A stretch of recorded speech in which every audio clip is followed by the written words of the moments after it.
The support of a good coach is essential in esports, and support can be a huge help when you're using an online service. CS Money has 24/7 support available to guide you through the features of their service and any issues you might run into while attempting to buy from their huge assortment of skins, sell your own, or make an exchange. Did I mention they have a permanent 20% discount? Today, it was announced that Team Liquid would be changing their coaching position, with Moses joining as the new coach and adreN departing. Moses is best known as arguably the best colour commentator in CSGO today, partnered with Anders Bloom. Prior to that, he was an analyst on the desk with me for a number of years, and 17 years or so ago, he was a good professional player in CS 1.6 for teams like United 5 and Tech. Now, Team Liquid losing adreN, listen, this is a move I've pushed for some time. And I've at least made it clear that this is something I think is the way to go. With a lineup as powerful as deep as Liquid's is, it makes little sense how poor they've been, at least relative to those potential strengths in both 2020 and, quite frankly, even once they just started their fall from the top spot and never won a tournament again once the player break of last year ended. So, for me, a coaching change was the obvious way to go. It would allow you to test the core elements of the lineup still. Obviously, they actually made a player change in the meantime, but it was one of the players that wasn't one of the ones I thought was like untouchable or essential. And it means that you don't have to make some huge money decision on a potential star player who's not playing well now, then find out that he goes somewhere else, becomes a monster, and maybe becomes the best player. Like, think of if there'd been, I mean, it was just a fake rumour last year, but imagine if that rumour had been real that Naf was going to leave. Maybe he leaves and goes, joins Evil Geniuses when they were having a tough time, teams up with some of his old teammates there. What if he becomes the best NA player? You're going to be kicking yourself thinking, it was the wrong player to remove. Meanwhile, maybe it was some other element of the team that made the dynamic not work. So in terms of how good a coach adreN was, I have my questions. I mean, listen, I was very skeptical of him when he was an in-game leader in CSGO. He seemed way too basic and simplistic. I thought he lacked a lot of the social elements that I want from a leader, because he was also having to do the role of leader, veteran, mentor, and in-game leader, even though maybe he just thought of himself as an in-game leader. I don't know. So I don't think, though, let's be fair, I don't think you can actually be a bad coach, at least in modern CS, and get the kind of results that he did. I mean, this team won many titles, the Intel Grand Slam as well, big series, 22 in a row, no less, much money, dozens of top placings. They continue to even have top placings even after they dropped off the top. Now listen, there's been very good coaches of teams that have been very skilled, who've had brief periods they were very good, or they've had ups and downs, there've been a gradual rise. Listen, just because he had, yes, in my opinion, the most skilled lineup ever, doesn't actually mean it was easy. It definitely isn't. I would say in that sense, people actually probably underrated some of the things he did in that regard, even though I think his time, his window of when it was working has been, and now they're better off actually going another route, in my opinion. So it's worth just saying, once and for all, this is the respect that adreN deserves. He was the coach of the first and only ever true world number one in CSGO from North America. Something that thus far no one else has ever done. So respect for that. Now, my issue is, I've referenced this before, listening to the comms of Team Liquid when I was at Blast Premier Spring back in London in, I think it was February and March. I was very underwhelmed by Nitro, as I've referenced in the video about him, but also adreN. Like, I felt like adreN wasn't particularly proactive in the timeouts. He wasn't very much of a leading voice. He just seemed like he tried to remind them of minor things and just make very minor adjustments, and often actually just left them to do what they are. But listen, you ain't Phil Jackson, homie. Like, they aren't figuring it out on their own, and you're obviously not putting in whatever genius things Phil Jackson used to do in the practice, or those books he used to give out that used to change people's psychology. You're just leaving them out. You're like a lifeguard just going, yeah, I'll figure it out. He'll swim out. It's all right. So I did have my issues in that regard. Though I will say, I also thought they had the in-game leader issues as well. So that complicates it. That muddies the water a little bit, because at the end of the day, the in-game leader in the world where the coach can only talk during timeouts is the field general. He's the one implementing what you want to do. So maybe he wasn't doing a good job in terms of Nitro. Now, they've obviously released Nitro, adding Grim instead. So I've already addressed that, but that means they've already done a roster move before they got rid of the coach and did the coaching change. So fair enough, not quite the way I would have gone around it, but these are the two most obvious pieces to remove in my opinion. And I think this is the right time and the right move. So adding Moses, listen, let's just be straight, all cards on the table. Just because I like Moses as a colleague and a friend and someone I've known a long, long time, doesn't mean I can say he will be a good coach. This isn't like when Yanko quit being an analyst and became a coach, and I already knew both how good his mind for the game was, but that he also had semi-recent in-game leader history, at least in CSGO. Moses was never an in-game leader, and his strength in analysis, for my money, was being one of the best all-rounders. Like, he had his own perspective on the game, and he had a level of depth, but also he was very good at translating it to the everyman, to the average fan at home, and also filling in, being a glue guy for where his partners had their strengths and weaknesses elsewhere, and he could kind of glue together the desk or the commentary duo in that sense. He has zero coaching experience. Listen, Yanko had no coaching experience either, but Moses has even less because he didn't have the in-game leader aspect, which has some elements of being a coach, in my opinion. So beyond friendly relationships and kind of mentoring some specific players he's known, he's kind of coming into this somewhat in the dark, right? So as an overall coach, I think this is a big gamble for both parties. Since if you're Moses, you're at the peak of CSGO. You had an amazing job, and you had a job that I would even guess probably pays more than this Team Liquid coaching job does, because the top talent in CSGO get paid very well.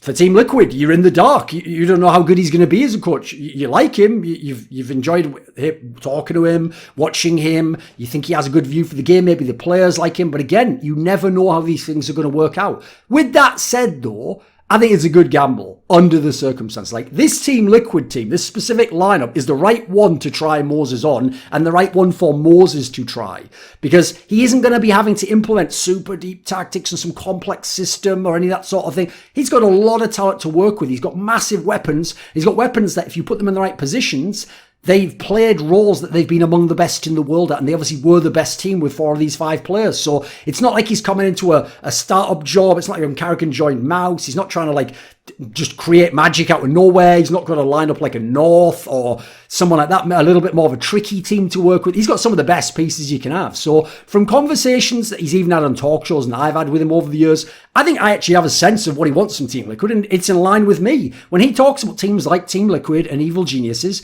he wants them to have a confident playing style where they're aggressive and they play decisive CS. He doesn't mean that you have to be the big brain guy all the time. If you can just kill them and win in the game, that's all he cares about in that sense. So I think that's the right style for them. So I think this is a good fit in that regard. I also think that thing about him being a friend and a mentor to some of this Team Liquid players in particular, that shouldn't be taken lightly, because he already has rapport with some of these guys, and I think he could be a good mentor and a leader for some of these players as their coach. I also think, quite frankly, as I alluded to, it's a good gamble for Moses, because he won't be required to transform this team radically. He just has to basically get it from the pieces they have now into slightly more cohesive form, and then they could be the best team. And he has amazing pieces to work with. Remember, I call this the most skilled lineup in the NA history. I'm not quite sure with Grim, because it could be more skilled. We haven't seen him on LAN yet, but what an amazing set of players to work with. If it's your first coaching job and you get arguably the 3 best NA players over the last couple of years, one of the most promising prospects in Grim, and then one of the best entries and hype men in Stewie,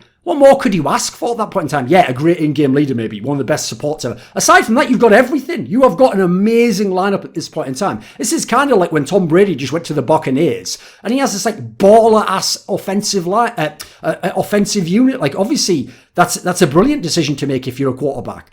So even if Moses fails somehow, listen, he's playing at the top level now. He's also jumping in at the deep end. You can't be bad in this sense or have average results. You've got to win, basically, with Team Liquid. Even if that doesn't work out for some reason, he's still, quite frankly, got a real crack at the best coaching has to offer. And he'll know after that if he wants to continue being a coach or come back to the world of talent or go and do something else in esports or life in general. And quite frankly, despite what people will say, and people say everyone will forget you too quickly, and he can always come back to talent, especially because he's a multi-talent. He's done it all in theory. And quite frankly, I'll say this, as long as I'm at Flashpoint, and assuming something drastic doesn't happen in like our friendship or working relationship or opinion of each other's, he can always come to Flashpoint. As long as I'm there, I'll get him a job there. We'll always want him there. In fact, quite frankly, this means I'm going to have to replace him at Flashpoint.